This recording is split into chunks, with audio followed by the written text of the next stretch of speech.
Asa-Punk. Asa-Punk is not radioactive. Asa-Punk in 2020.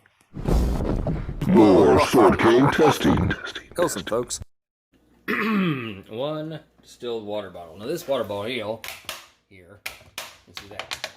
Rather stiff, more like 2-liter type water. You see the water's leaking out because I've already tested this. But here we have the sword cane. Now if we push the sword cane into the wall, you can see that flexes quite a lot and fairly easily. So I wanted to see if it would get through something as tough as this, which is not like flesh, obviously. It's softer. I mean, not softer. Harder and more resilient than flesh, but there's nothing in the middle. So I figured if someone's wearing like maybe a thick jacket, this is something similar. But like I said, pressing that against the counter, very easy to flex. So what happens when we just jab it straight in, right? Oh, look. It goes straight in. You can see how far that made it all the way to the other side, essentially. And you can see that is pretty... I can't crush that very easily one-handed. Pretty thick, heavy plastic. I'm going to fill it with water. Leave the label on for not much resistance, but a little bit.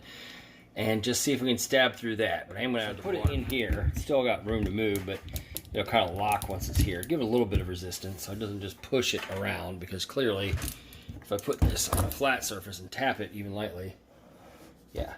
You see, that's going to move.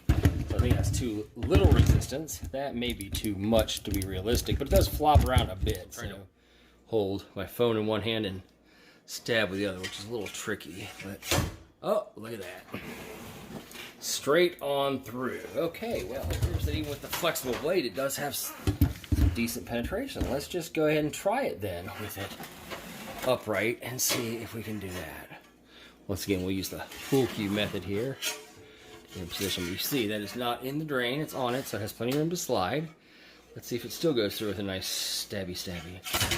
Well, I missed that time. Yeah, look at that. It cut it where I tried to thrust it.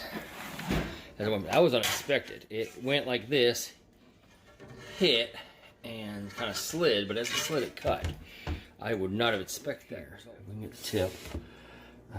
You can see that even after I jabbed it into my sink, I can feel here, and yep, not even blunted. That is still very, very sharp.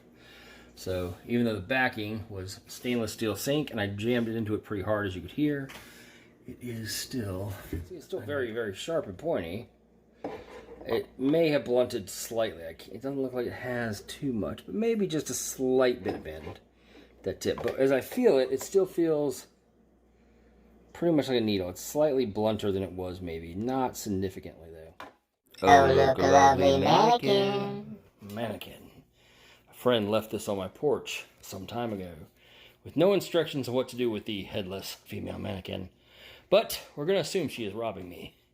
And this sword, which we've already demonstrated, is very flexy. But mannequins are pretty tough. So let us see what happens if I try to thrust with this fairly long blade of whippy nature into said mannequin. Oh, look at that. Had some flex. Not bad. Now, this is a hole I made earlier where it did go in, so let's try the abdomen again. It felt like I hit something solid there. Let's try right here. Get a good grip here, and ooh, look at that. Even though there's a lot of flex, it still went through.